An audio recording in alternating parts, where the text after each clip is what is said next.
பேர் என்ன பேரு? Robert Henry. Robert Henry. உங்க வயசு என்ன? 56. 56. சரி, உங்களுக்கு இது எந்த ஊரு? சுத்தமல்லி. சுத்தமல்லி. உங்க உடம்புல என்ன பிரச்சனை இருந்தது? உடம்பு ஃபுல்லா பலவீனமாக இருந்தது.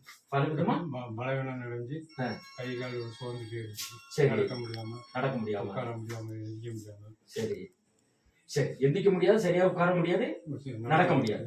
அப்ப எப்படி நடப்பீங்க? கம்பு ஊனி தான் கம்பு நடப்பீங்க. இப்ப நாங்க என்ன புஷி ஜெபிச்சோம்ல, அப்போ உங்க உடம்புல என்ன நடந்தது? வருஷத்துக்கு கெட்ட ஆவி மாதிரி ஒரு வெளியே கிளம்பி போச்சு. உங்க உடம்புல ஒரு கெட்ட ஆவி போனதை நீங்க உணர்ந்தீங்களா? உனக்கு மேல புல்லரிச்ச மாதிரி இருந்துச்சு.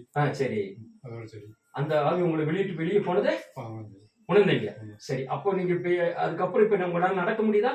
நடக்க முடியும். எங்க நடந்து காமிங்க. இயேசு ரத்தம் சொல்லிட்டு நடங்க. அது எப்படி எடுக்குமா நடக்கிறது? நடங்க. இயேசு ரத்தம் சொல்லிட்டு நடங்க. இயேசுவின் ரத்தம். நடங்க நடங்க. இயேசுவின் ரத்தம். இயேசுவின் ரத்தம். இயேசுவின் ரத்தம். இயேசுவின் ரத்தம். இயேசுவின் ரத்தம். அப்படியே அந்த பக்கம் ரத்தம். இயேசுவின் ரத்தம். இயேசுவின் ரத்தம். இயேசுவின் ரத்தம். இயேசு ரத்தம். சரி, இயேசுவின் ரத்தம். கத்தனால் இப்ப நல்லா நடக்க முடியுது இல்லையா? சரி, உட்கார்ந்து எந்திக்க முடியாதுன்னு சொன்னீங்களே, இப்ப நீங்க உட்கார்ந்துட்டு எந்திரிச்சு பாருங்க, எப்படி இருக்குன்னு பாருங்க. உட்காருங்க. இயேசு ரத்தம் நீங்க சொல்லிட்டு உட்காருங்க. இயேசுவின் ரத்தம். இயேசுவின் ரத்தம். இயேசுவின் ரத்தம். மறுபடியும் உட்கார்ந்து எந்திரிச்சு பாருங்க. இயேசுவின் ரத்தம்.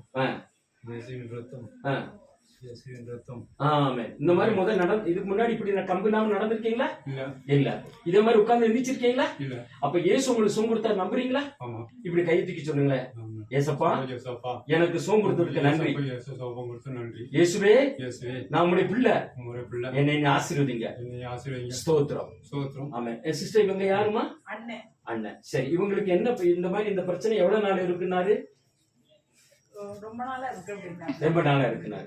இப்ப இவர் சொல்றதெல்லாம் அவர் இப்ப நடக்க முடியாது, உட்கார்ந்தா நிக்க முடியாதுங்கிறதெல்லாம் உண்மைதானா? உண்மைதான். இப்ப அவர் என்ன சொன்னாரு? என்ன குசி ஜெபிக்கும் போது என்ன சொல்றாரு? ஒரு ஆவி பொழிய போன மாதிரி இருந்தது, உடம்பு சிலிர்ச்சி புல்லரிச்ச மாதிரி இருந்தது. இப்ப பலவீனம் எல்லாம் இதாகி நான் பூர்ணமா ஆயிட்டு அப்படின்னு சொல்றாரு. அப்ப நீங்க அதை நம்புறீங்களா? நான் நம்புறேன். இயேசுதான் சுகம் கொடுத்தா நம்புறீங்களா? கண்டிப்பா இயேசப்பா தான் சுகம் கொடுத்தாரு. அப்ப நீங்க இப்படி கை தூக்கி சொல்லுங்களேன். ஏசப்பா, எங்க அண்ணனுக்கு சுகம் கொடுத்ததுக்கு நன்றி. ஆமென். பிதா குமாரன் பரிசுத்த நாமத்தில் ஆண்டவரே, ராபர்ட் பரஸ் சகோதரிக்கா சந்தியமுக்கா ஸ்தோத்திரம் உடைய கருத்துல கொடுக்கிறோம். நீ ரத்தத்தால் முத்திரிட்டு பாதுகாத்து இந்த குடும்பத்துக்கு இப்பொழுது நீ செய்த விடுதலைக்கு சுகத்துக்கு ஆரோக்கியத்துக்காக நன்றி செலுத்துறோம். ராபர்ட் பரதருக்கு இசப்பா எந்திரிச்சு நடக்க முடியாதபடி இருந்து இசப்பா உட்கார்ந்து எந்திரிச்சு முடியாதபடி கத்தா பலவீனமா காணப்பட்ட அந்த மகனுக்கு உங்களுடைய ரத்தத்தால் சுகம் கொடுத்து ஒரு அசுத்தாவி சகித்து விட்டு போகிறதை மகன் உணர்ந்து இப்பொழுது நான் நன்றாக இருக்குன்னு சொல்ல முடியாத நீ பரலோகத்திலிருந்து அற்புதம் செய்ததுக்காக ஸ்தோத்திரம். தொடர்ந்து இந்த ரத்த சபா அந்த மகனை ரத்த கொட்டைகளை ஒப்பு கொடுக்கிறோம். மூடி மரத்து கொடு. நீ சத்துரு நுழையாதபடி மகனை பாதுகாத்துக் கொடுங்க.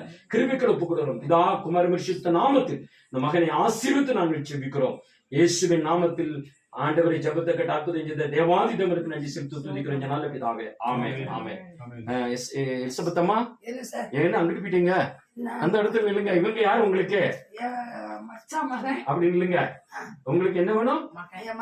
மகன். சரி, உங்க மகன் இப்ப எப்படி சந்தோஷமா இருக்காரா? நல்ல சந்தோஷமா இருக்காரு. இதெல்லாம் யார் செஞ்ச அற்புதம்? ஆமே. நீங்க சொல்லுங்க, எங்க ஏசப்பா என் பிள்ளைக்கு கொடுத்த சுகத்துக்காக நன்றி. நன்றி ராஜா, நன்றி ராஜா, நன்றி ராஜா, நன்றி.